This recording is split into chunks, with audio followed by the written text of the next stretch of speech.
तो दोस्तों आज हम बात करेंगे महापुरुष श्री श्री अच्युतानंद दास जी की 13 जन्म शरण मालिका पुस्तक के बारे में। हम 13 जन्म शरण के द्वाविंश बुल्ली की व्याख्या करेंगे। तो फिर ठीक है, हम शुरू करते हैं। महापुरुष श्री श्री अच्युतानंद दास जी अपने शिष्य रामदास को ये कह रहे हैं कि वायुमंडल रे जन देखिबारे महाव्याधिग्रासी थिबो, भाविले मुपर नारी रूप हेवी भक्ते करिवे ठाव। यहाँ महापुरुष श्री अच्युतानंद दास जी अपनी 13 जन्म के बारे में बोल रहे हैं कि अपने 13 जन्म में वो कौन सा रूप में होंगे और क्या क्या कर रहे होंगे, अपनी शिष्य रामदास को कह रहे हैं।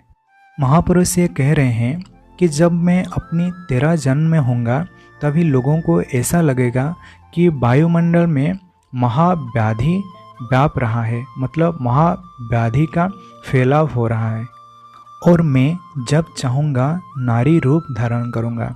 यहाँ एक इम्पोर्टेंट चीज़ ये है कि महापुरुष ने कहा है कि मैं जब चाहूँगा नारी रूप धारण करूँगा।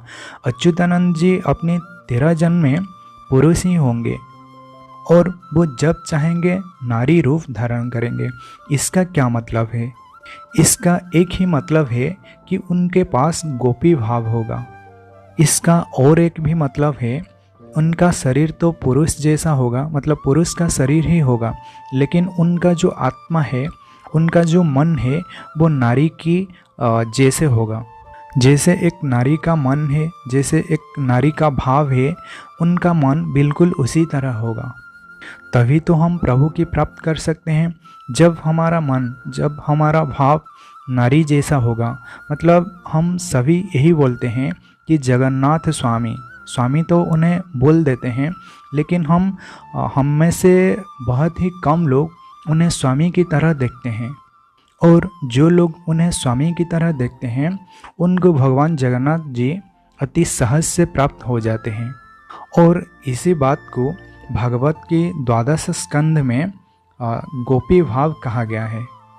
अगर हमें भगवान की प्राप्ति करना है तो भगवान को हमें किसी न किसी रिश्ता से बांध देना चाहिए, तभी उनको प्राप्त करना बड़ी ही आसान हो जाएगी। उसके बाद फिर महापुरुष श्री अच्युतानंद जी अपनी शिष्य रामदास से ये कह रहे हैं, मोह टई नारी माधव बिहारी रासर सेविका दासी, कथा प्रसंगरे पुरुष होइछि निशा काले व्याधिग्रासी।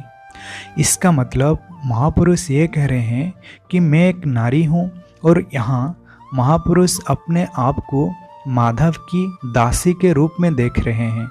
और वो ये भी कह रहे हैं कि ब्रजमंडल में जो रास होता है, उस रास का दासी हूँ मैं, और मेरा शरीर जो है वो पुरुष का अंग है, लेकिन मेरा भाव, मेरा मन ये बिल्कुल नारी की तरह है। ये महापुरुष अच्युतानंद जी कह रहे हैं। फिर उन्होंने ये कहा है, दिव्य से पुरुष अंग बही थाए, निशा काले नारी होई, जादव माधव बिहार करई, अज्ञानी जानिबे काहे। का मतलब दिन में मेरा अंग, ये महापुरुष अच्युतानंद जी कह रहे हैं कि उनका अंग दिन में पुरुष का होता है और रात को उनका अंग नारी का हो जाता है, और रात को माधव के साथ उनका विहार होता है। और महापुरुष जी कह रहे हैं ये अत्यंत गूढ़ और गुप्त बात है, इसे अज्ञानी लोग जान नहीं सकते। जो भक्त होते हैं, जिनके मन में, जिनके हृदय में नारी भाव है, अर्थात जो भगवान को स्वामी के रूप में देखते हैं, ये शरीर तो पुरुष का होता है, लेकिन उनके अंदर जो आत्मा बैठी हुई है, उनके अंदर जो भाव है वो नारी का भाव है। वही लोग सिर्फ इसी चीज़ को समझ सकते हैं, और जो अज्ञानी होते हैं, जो नास्तिक होते हैं, वो इसी भाव को कभी समझ ही नहीं पाएंगे। इसके बाद दूसरी बोली में महापुरुष अच्युतानंद जी ये कह रहे हैं, क्यों दिन हरि नेबे निजपुरी, एदे हकु बर जीवी, शेस्तुल माधवे विहार करीबी, दिन गला भावी भावी। इसका मतलब महापुरुष ये कह रहे हैं कि मैं उसी दिन के इंतज़ार में हूँ कि जबकि भगवान श्री हरि अर्थात भगवान श्री नारायण मुझे अपनी धाम को, निजपुरी अर्थात अपनी वैकुंठ धाम को ले जाएंगे। उसी दिन के इंतज़ार में हूँ। जैसे कि माता सबरी भगवान श्री राम के इंतज़ार में थे कई सालों से। उसी तरह महापुरुष अच्युतानंद जी भी यही कह रहे हैं कि मैं उसी दिन का इंतज़ार में हूँ जबकि मुझे श्री हरि भगवान श्री नारायण भगवान श्री कृष्ण मुझे अपनी गोलोक वृंदावन को ले जाएंगे और वहाँ मैं उनके साथ लिप्त हो जाऊँगा और इसी शरीर को छोड़कर मैं उनकी शरीर में घुल जाऊँगा। और इसी पंक्ति में एक गुप्त चीज़ छिपी हुई है। महापुरुष ने ये कहा है कि शेषतुल माधवे विहार करिवे दिन गला भावी भावी। मतलब अभी महापुरुष जिस माधव की अंग में विहार कर रहे हैं, महापुरुष ने कहा है ना, मैं दिन में मेरा पुरुष का अंग होता है और रात में मेरा अंग नारी का हो जाता है। मेरा मन, मेरा हृदय, मेरा जो भाव है वो नारी का भाव हो जाता है। मतलब अभी महापुरुष जी सूक्ष्म रूप में विहार कर रहे हैं। मतलब अभी स्थूल माधव आए नहीं। मतलब अभी इसी समय, मतलब जिस समय महापुरुष जी बोल रहे हैं इसी समय वो सूक्ष्म माधव में विहार कर रहे हैं और वो प्रतीक्षा कर रहे हैं कि कब वो स्थूल माधव आएंगे और मैं उनकी शरीर में भ्रमण करूँगा, विहार करूँगा। इसके बाद महापुरुष ने फिर कहा है, 13 जन्म 13 जुग परी लागे मते सीना राम दास किछि बाकी थिव चतुर्दश जन्मे जीवी मु प्रभुर पास।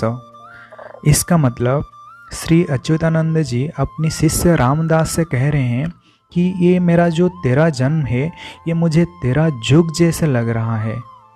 और उन्होंने ये भी कह रहे हैं कि जब मेरा चतुर्दश जन्म हो जाएगा तभी कुछ काम बाकी रह गया होगा और मैं प्रभु के पास चला जाऊंगा।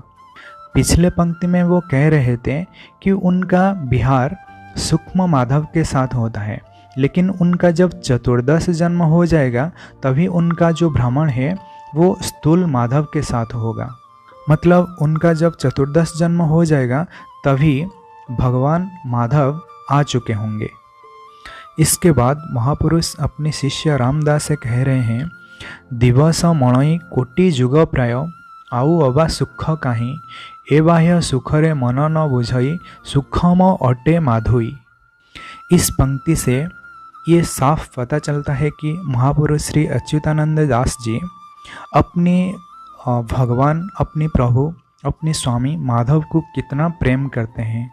उनके अंदर जो नारीत्व का भाव होता है, जो नारीत्व का भाव है, इसी पंक्ति से वो झलक उठती है। वो माधव जी के प्रतीक्षा में इतना व्याकुल हो चुके हैं कि उनको एक दिन कोटि योग के समान, कोटि योग के समान प्रतीत होता है। वो एक ऐसे स्टेज में है, वो एक ऐसे हालात में है कि वो एक दिन भी प्रतीक्षा नहीं कर सकते।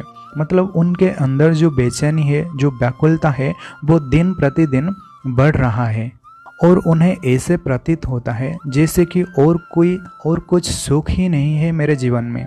मेरा जीवन का सिर्फ एक ही लक्ष्य है, अंतिम लक्ष्य है, मैं कैसे अपने माधव को पा सकूं। और महापुरुष ये भी कह रहे हैं कि मुझे ये संसार का सुख नहीं चाहिए, मुझे सिर्फ अपने माधव चाहिए। और उन्होंने माधव को बड़ी प्यार से माधुई कहा है। तो इसी पंक्ति से ये पता चलता है कि महापुरुष अपने प्रभु, अपने स्वामी माधव से कितना प्रेम रखते हैं और उनको पाने के लिए कितना बेचैनी है उनकी दिल में और उनकी मन में। इसके बाद फिर महापुरुष ने कह रहे हैं, सतेता पादरे दियंती अलता आउ शालीपनीपुर चाट होई बाट कढ़ांती ताहांकु शुणांती विद्यासागर निशा काले मोर ब्रह्म ज्ञान तत्व अखंड खंड बुझाती सबरी पराए चाहिंती मोहि प्रभु दशरथ सुत केउ दिन एही दुर्दिन सरिवे आसिबे ब्रह्मांडनाथ सेही दिन चाहि अच्युत कहई बेल काल मोर हेब सत्य नित्यपुरे मोते नहीं जीवे आसिले कृष्ण राघव।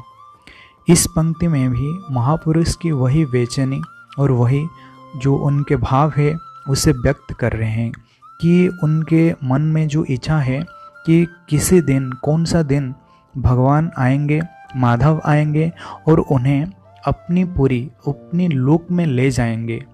उसी दिन के इंतज़ार में महापुरुष हैं और उन्होंने ये भी कह रहे हैं कि जैसे त्रेता युग में माता सबरी भगवान श्री श्री राघवेंद्र सरकार अर्थात भगवान श्री रामचंद्र की जैसे प्रतीक्षा कर रही थी, उसी तरह मैं भी आपकी प्रतीक्षा करूंगी। आप जब भी आएंगे मुझे अपनी धाम को लेकर चले जाएंगे और इंतज़ार मुझसे सहन नहीं होती। इससे हमें ये प्रतीत होता है कि महापुरुष अपनी प्रभु से, अपनी स्वामी से कितना प्रेम करते थे और उनका मन की जो भाव है वो यही बताता है कि उनका शरीर तो पुरुष का है, लेकिन उनका जो मन है, जो भाव है, वो बिल्कुल एक नारी की तरह है। और भगवान को पाने के लिए यही एक शॉर्टकट तरीका है कि अपने आप को समर्पित कर दो उनके श्री चरण में, अर्थात अपने मन को और अपनी आत्मा को नारी बना दो। ये शरीर भले पुरुष का रहे, लेकिन अपनी जो भाव है वो नारी का होना चाहिए। आप स्त्री होंगे तभी तो आप स्वामी की प्राप्त कर सकते हैं। सिर्फ जगन्नाथ स्वामी कह देने से कुछ नहीं होगा। अगर हम उनको स्वामी कह रहे हैं, तभी हमारे अंदर स्त्रीत्व का भाव होना चाहिए, तभी जाके हमें प्रभु की प्राप्ति हो सकती है। तो दोस्तों, इसी वीडियो में हम बस इतना ही कहना चाहते हैं। आप सभी को नमस्कार। जय जगन्नाथ, जय उड़ीसा, जय पंचसखा, जय भारत।